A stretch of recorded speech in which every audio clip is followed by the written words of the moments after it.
la ville de San Canciano, les phénomènes étranges continuent de se multiplier depuis l'apparition du Vortex. La guilde est en alerte et tente de défendre sa faction par tous les moyens. Les combats dans la ville font rage.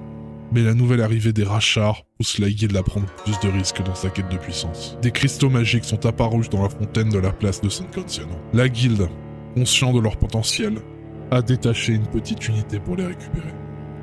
Mais dans les profondeurs des canaux de San Canciano, les Rashars attendent une opportunité pour eux aussi récupérer les cristaux.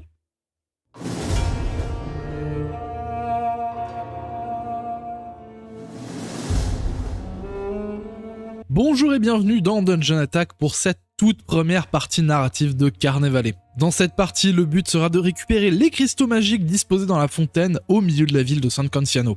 Ils sont au nombre de 5, si un joueur arrive à les apporter de son côté du plateau, la figurine sort du jeu, mais le cristal rapporte 2 points de victoire. En revanche, si à la fin de la partie les cristaux sont en possession de figurines, ils rapportent 1 point chacun. Les éliminations rapportent elles aussi 1 point et on va jouer l'ensemble en 4 tours de jeu. Je vais vous présenter un petit peu les équipes qui vont être jouées aujourd'hui. D'un côté, nous avons la guilde avec un Fisherman qui possède les capacités Expert Offense, qui permet de reroll un dé d'attaque pendant sa phase d'attaque. Elle possède aussi Fast Swimmer qui lui permet, si elle commence son mouvement dans l'eau, de se déplacer d'1 pouce supplémentaire. Elle possède aussi Hunters qui lui donne moins 3 de pénétration quand elle cible un ennemi plus grand qu'elle. Et ce n'est pas tout, c'est aussi notre commandant pour la guilde. Elle possède donc l'aptitude Bringing Down, qui permet à un allié à 6 pouces ou moins de gagner le trait Hunter jusqu'à la fin de leur prochain tour. Comme arme, elle vient avec un Pole Spear qui lui permet d'attaquer à 2 pouces ou moins. Nous avons un gondolier qui possède le trait Brave qui lui permet de reroll des jets ratés quand elle fait un jet de Mind, ainsi que Fast Swimmer. Elle possède un dernier trait mais il ne sera pas utilisé pendant la partie, c'est un trait qui permet d'acheter de l'équipement. Et j'ai voulu laisser la partie un petit peu simple, donc on n'a pas fait d'achat d'équipement. Comme arme, elle vient avec une Bladed Ore qui lui permet d'attaquer à 2 pouces ou moins. Nous avons un arbaleste qui possède le trait Expert Marksman qui lui permet de reroll un dé d'attaque quand elle attaque à distance. Elle possède le trait Union qui lui permet, si elle ou sa cible est en contact de la base de 2 alliés ou plus, d'avoir un d'attaque supplémentaire.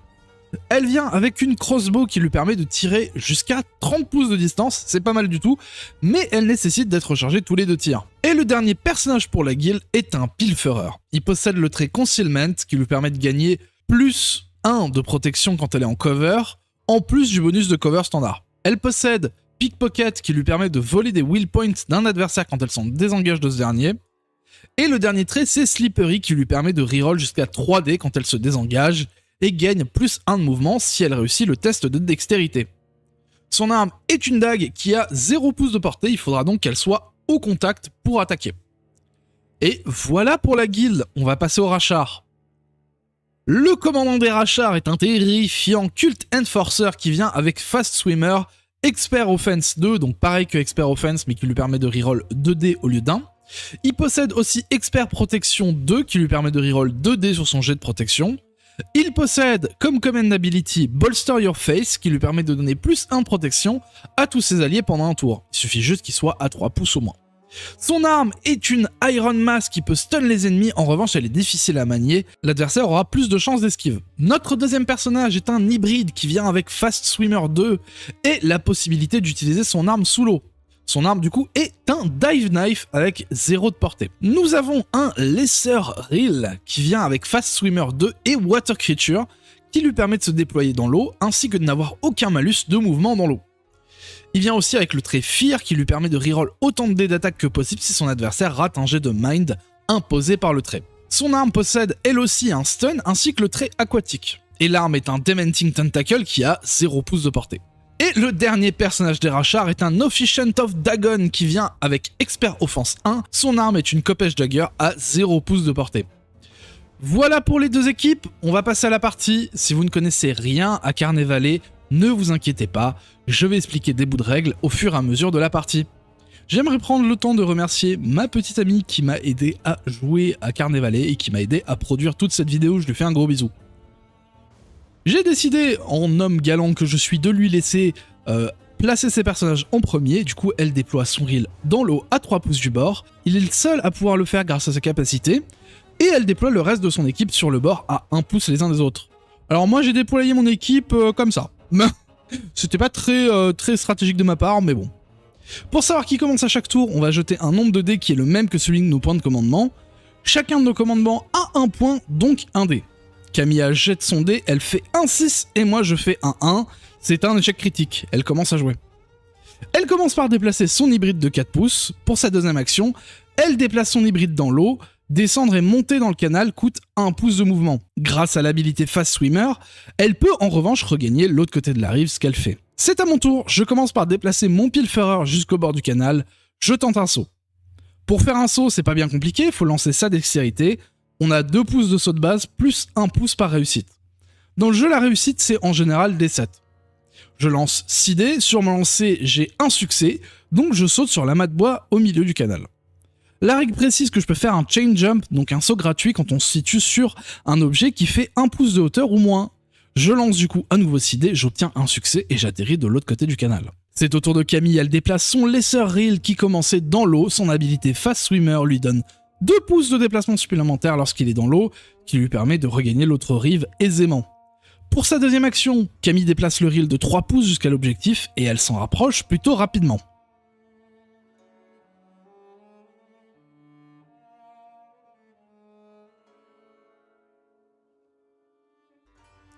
C'est à moi. Je déplace maintenant mon gondolier de 2 pouces vers le bord.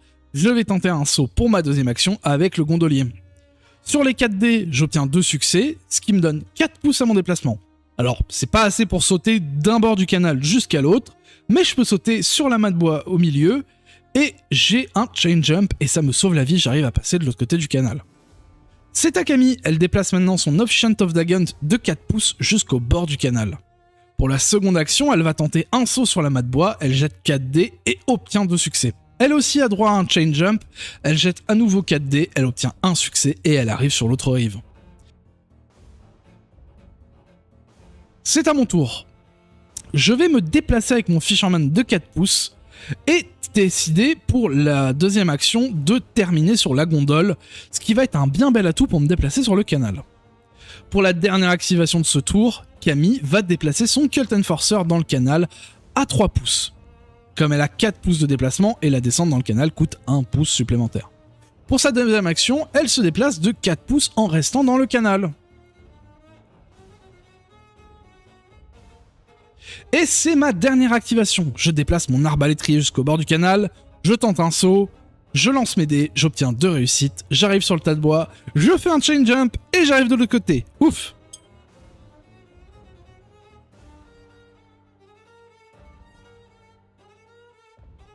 Et c'est la fin du premier tour. Début du deuxième tour, on lance nos dés pour savoir qui commence. Camille lance son dé, fait un échec critique avec un 1, et moi je lance mon dé et je fais un 10. Réussite critique, je commence du coup le deuxième tour. J'ai décidé de commencer avec mon arbalétrier et tenter de tirer sur le reel. Je lance 3 dés, je touche sur un 4 ou plus. Alors pour savoir si notre attaque atteint la cible dans Carnet Valley, c'est pas bien compliqué.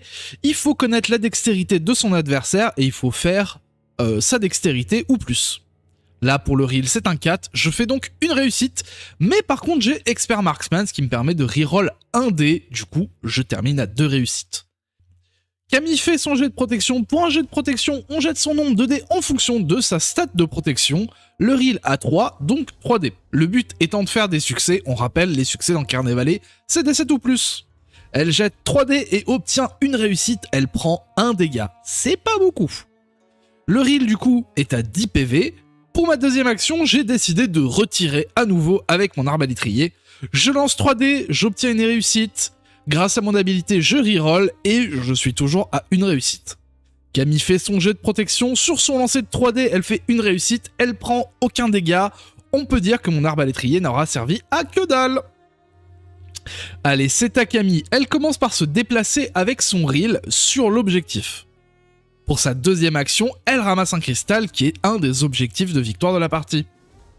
C'est à moi, je joue avec mon pilfereur, j'utilise ma première action pour aller sur la base du bâtiment le plus proche, et pour ma deuxième action, je vais tenter de monter sur le bâtiment. Et j'obtiens 5 succès, ce qui est largement bon pour me déplacer à la verticale. Je suis du coup maintenant sur le toit du bâtiment. C'est au tour de Camille. elle va déplacer du coup son Cult Enforcer pour tenter de rejoindre le bord du canal. Arrivée au bord du canal, elle va se déplacer de 4 pouces.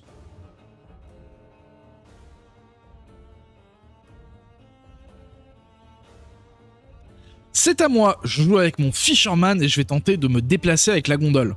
Pour se déplacer en gondole, on jette sa dextérité, l'action nous donne 2 pouces de base et 1 pouce supplémentaire pour chaque succès. Je lance 4 dés, j'ai 2 succès, je me déplace donc de 4 pouces. A nouveau, pour ma deuxième action, je vais me déplacer avec la gondole, je jette 4 dés et j'obtiens 2, dont une réussite critique, ce qui me donne 4 pouces plus 1 pouce par réussite. Du coup, je peux avancer de 6 pouces en direction du pont. C'est au tour de Camille, elle va se déplacer avec son Officiant of Dagon de 4 pouces et se déplace à nouveau de 4 pouces pour sa deuxième action. C'est ma dernière activation pour ce tour. Je finis avec mon gondolier, je me déplace de 4 pouces sur l'objectif et je ramasse un cristal. Dernière activation de Camille, elle utilise son hybride et descend dans le canal derrière elle de 3 pouces. Pour sa deuxième action, elle se déplace pour arriver sur la gondole et a donc une attaque d'opportunité. Alors les attaques d'opportunité, c'est une action gratuite. À partir du moment dans le jeu où on rentre en contact de base avec une autre unité, on a une attaque gratuite. Elle lance 3 dés et elle a 2 réussites. Je lance moi 5 dés de protection et j'ai une réussite. Je prends 1 point de dégâts, mon Fisherman est à 11 points de vie. Et c'est la fin du deuxième tour. Début du troisième tour, le gelé pour savoir qui commence. Je fais un 3 et Camille fait un 7. Elle commence. Elle commence avec le reel et se déplace de 3 pouces vers le bord. Pour sa deuxième action, elle va se déplacer à nouveau de 3 pouces. Elle atterrit dans l'eau au bord du canal. Elle tente déjà de sécuriser l'objectif. C'est à mon tour. Je déplace mon gondolier de 4 pouces vers le bord. Pour ma deuxième action, je tente un saut. Je jette 4 dés, j'ai un succès. Je peux sauter du coup de 4 pouces et j'atterris sur la petite plateforme en bois. Grâce au chain jump, je jette à nouveau 4 dés, obtiens une réussite et atterris de l'autre côté du canal. Moi aussi, j'essaie de sécuriser un objectif. C'est au tour de Camille, utiliser sa première action pour ramasser un cristal. Pour sa deuxième action, elle se déplace de 4 pouces vers son bord. À mon tour, je joue mon Pilferer, il se déplace de 5 pouces vers la bordure du bâtiment. Pour sa deuxième action, il va tenter un saut. Je jette 6 dés, vu que j'ai 6 de dextérité, j'obtiens une réussite. Je réussis donc un saut et j'obtiens une attaque d'opportunité vu que j'ai sauté sur le personnage de Camille. Et comme j'ai justement sauté sur le personnage de Camille, elle a moins 5 de protection, vu que je lui suis tombé dessus, elle peut pas se défendre. En revanche, elle décide, vu qu'elle a 0 de défense, d'utiliser 2 will points pour avoir 2 de protection. Les will points, c'est pas bien compliqué, les personnages ont chacun une pool de will points qu'ils peuvent dépenser pendant la partie, mais une fois que c'est dépensé, c'est fini. Je jette 6 dés parce que j'ai utilisé 4 will points, j'avais vraiment envie de lui faire mal, et j'obtiens 4 succès. Camille jette 3 dés car il y a plus 1 de pénétration sur mon arme, je pénètre pas beaucoup, et elle a un succès, donc elle prend 3 de dégâts.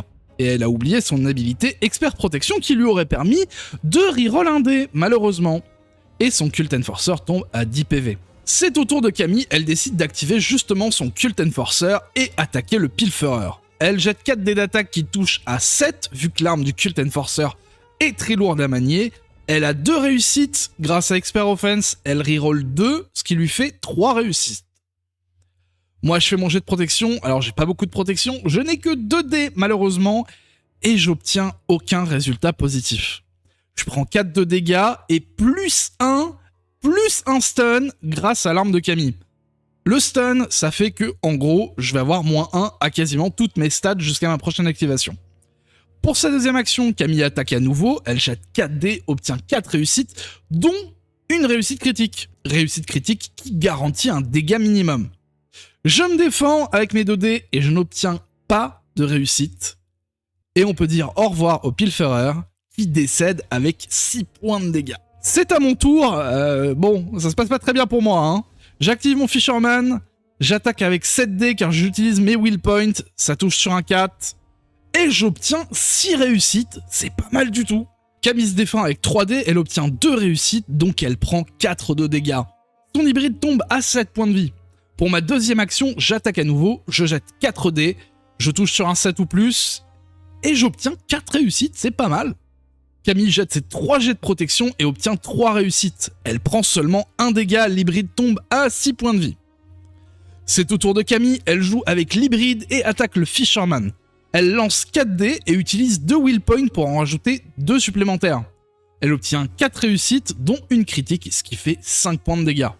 Je me défends avec 5 dés, j'obtiens 3 réussites, je prends malgré tout 2 points de dégâts et je tombe à 9 points de vie. Pour sa deuxième action, Camille attaque à nouveau, elle jette 4 dés plus son dernier point de will, elle obtient 3 réussites. Je me défends avec 5 dés, j'obtiens 2 réussites, je prends donc 1 de dégâts et je tombe à 8 points de vie. C'est à mon tour, je décide d'activer l'arbalétrier, je me déplace vers l'objectif et je prends un cristal. Et c'est la fin du 3e tour.